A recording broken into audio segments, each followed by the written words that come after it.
Gatotkaca wonten dawuh Prabu gedhe ndasmu gembira pacakmu gemaib solahmu tupeh kowe entuk wahyu ya ngono apa ora ning ora melek mripatmu sejatin sing digadhang entuk wahyu anakku ya Kakangmu Lesmana mung sing ngrerido lan ya mung dadak puramu kuwi jen ganggu gawe kowe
gerangane ngrewangi obatamu anakmu sing goblok anakmu sing edan ora bakal itu wahyu kebrabon entuke wahyu ya wahyu wong gendeng kuwi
sapa iki pamadyaning Pandhawa Arjuna kekasihku sapa Prabu Dewasrani endi Abimanyu kon katulak tugele gulune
Yayi Parto wonten dawuh Koko Prabu aja mbok bacut-bacutake Yayi kowe nyatane putramu sakloron Si Abimanyu dalajan pulu namusi Gatotkaca santuk nugra peparinging Bathara wahyu cakrane ngret lan cahyane ngret wis tinampa dening Abimanyu apa dening Si Gatotkaca pedah apa kowe dadak nggugoni kawan para dubriksa sing kira-kira malah gawe ribet ayo mundur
Yayi sami aji.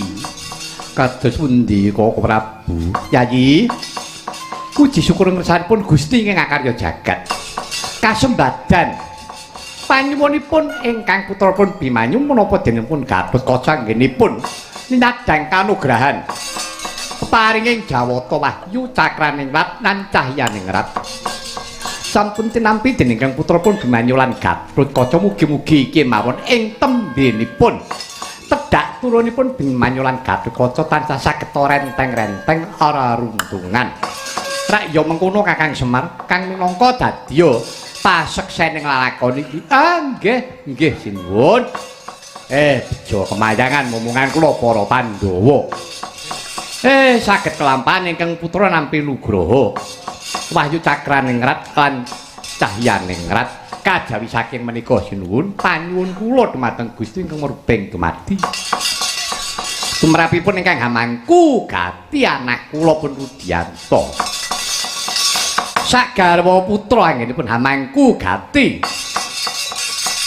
Sak pengkering lelampahan menika nampi Nugraha peparinging Gusti ingkang ngakarya jagat tansah dinirgakna ingkang yuswa pinaringana barokah kamulyan ingkang sejati.